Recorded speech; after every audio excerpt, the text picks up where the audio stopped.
What's good, y'all? It's your guy Makai. Welcome back to my channel. Make sure you leave a like, comment, and subscribe. And if you're new, make sure you subscribe. I'm trying to hit 1,000 subscribers, and every subscriber helps. Over here on this channel, we make daily NBA content. So if you enjoy the NBA as much as I do, make sure you subscribe.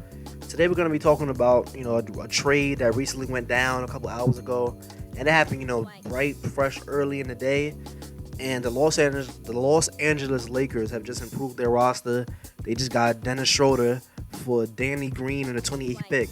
And now when you look at a package like that, it's like when, before this trade happened, it was like, what can the Lakers get for Danny Green in the 28th pick? And I definitely wanted to set Dennis Schroder. I thought it would take at least, Kuzma or something, but they got him without Kuzma. It's like, that's insane. That's really a steal, because it's just like, if you think about the value that, Danny Green provided to the Lakers, it was, immense. The defensive stuff, the three-point shooting stuff, but when you look at what they got back, they can get Dennis Schroder, because you get a guy who can create his own shot. He can, catch and shoot the three as well. He can play defense on the, the guards on the other teams that they're gonna play. And it's just like, I can't believe they got Dennis Schroder back for Danny Green in a pick. I would have thought you would have to throw Kuzma in there, because, OKC's doing the whole rebuild thing. Kuzma's a young guy. He's about 25 years old. So, he could have been part of the rebuild. Kuzma, he gives you, scoring off the bench. He gives you not so great defense, but it looks all right at times. You hope you can, maybe develop that to be something. But this trade does a lot for the Lakers, because all last year, they've been looking for that third guy that can consistently give them points when LeBron and AD are not in the game, or when, LeBron's not in the game, or when AD is not in the game, vice versa.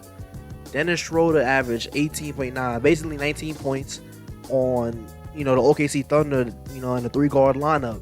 Danilo Gallinari was going off, Shea was going off, Chris Paul was going off, and Dennis Schroder still found a way to average 19 points. That's very valuable for a team like the Lakers, because you got two top 5 players over there.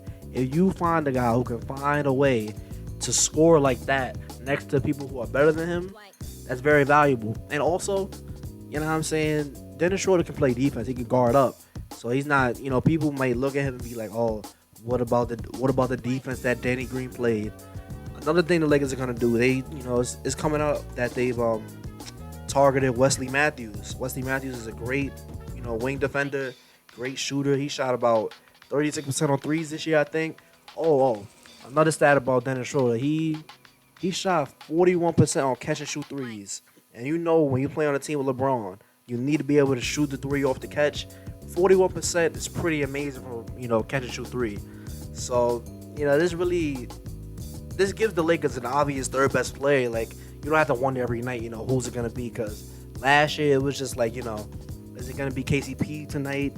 Is it going to be Kuzma tonight? Like, who's going to be the third guy to step up and, give us the point production we need? And, Dennis Schroder can go get his own shot, and that's just amazing for the Lakers, because they've been looking for a guy like this. That's why they were targeting D Rose for, consistent bench scoring. But Danny Green gonna have to go into the starting lineup, because not Danny Green. Dennis Schroder's gonna have to go into the starting lineup, because we don't have another guy like that, so that can start over him. And it came out that the Lakers said that they wanted to do this trade because they had a strong belief that Rajon Rondo was gonna leave in free agency. And this is a good precautionary move, because if Rondo would have dipped in free agency, then we would have probably been, out of luck. Not weak, I'm not a Lakers fan, but they would have probably been out of luck. But Rondo to the Clippers now is looking like a definite, because what if Rondo was going to resign and then y'all do this move, and now he's like, oh, y'all just wasn't going to give me a chance to, talk to nobody? So the Clippers probably going to look more dangerous next year if they get Rajon Rondo. But yeah, the Lakers, they improved drastically with this move, because now they can get, like I said earlier, a consistent, efficient third scoring option. I was so sick and tired of guessing every night. Is it going to be Kuzma who's going to give you 20? Is KCP going to do his job? Is Danny Green going to, heat up tonight? With Dennis Schroder, it's like, I know I'm getting a consistent 14, 16 points for him. Maybe he can explode for 25 on, certain nights. And, can he run the pick and roll with AD? Yeah. And, you look at the fit. he's gonna get a lot of open shots and he's gonna hit a lot of those open shots. But I don't think OKC is done trading with Danny Green, because I don't think they're trading for over 30 shooting guard who's way past his prime when it comes to shooting and defense. But I don't think they were just accepting that. I think it was more about the draft pick, so building more draft capital to maybe get another more draft capital, honestly.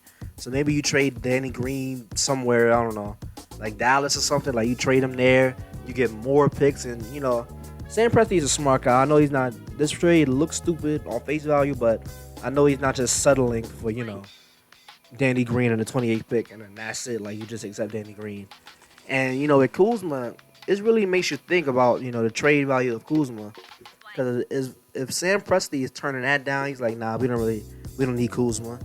Kuzma didn't go in the New Orleans trade. Kuzma didn't go, originally when the Spurs called and asked for all those young guys. Remember they asked for Brandon Ingram, the house for, I think it was Kawhi Leonard. He didn't go in that. So Kuzma has found a way to somehow just always stay on the Lakers, and he stays, to get into play winning basketball. And the hope is that, off the bench this season, Kuzma can, accept his role a little bit more. He gave you 12 this season. Wasn't an efficient 12. Not really. Was the defense great this year? Not really. But if the Lakers can get a defensive wing, so shoot threes for them and guard, guys like Kawhi, PG, Jason Tatum, Jaylen Brown, like guard those elite wing players. If they can get a guy to do that in free agency, I don't see a reason why the Lakers don't repeat. Even without trading for Dennis, I'm pretty sure the Lakers would have figured it out somehow. But this move is a great kickoff to the NBA trade season. It's gonna be a crazy week this week. Got the draft this week. Free agency opens up this week. The trade markets open up tomorrow at noon. And this is just one of many moves that is gonna come out. I'm making videos on all these moves, so stay tuned for that. But yeah, Dennis Schroder to the Lakers is a great move for the Lakers. I'm not sure what's gonna happen with Danny Green, but I'm pretty sure he's not staying at OKC.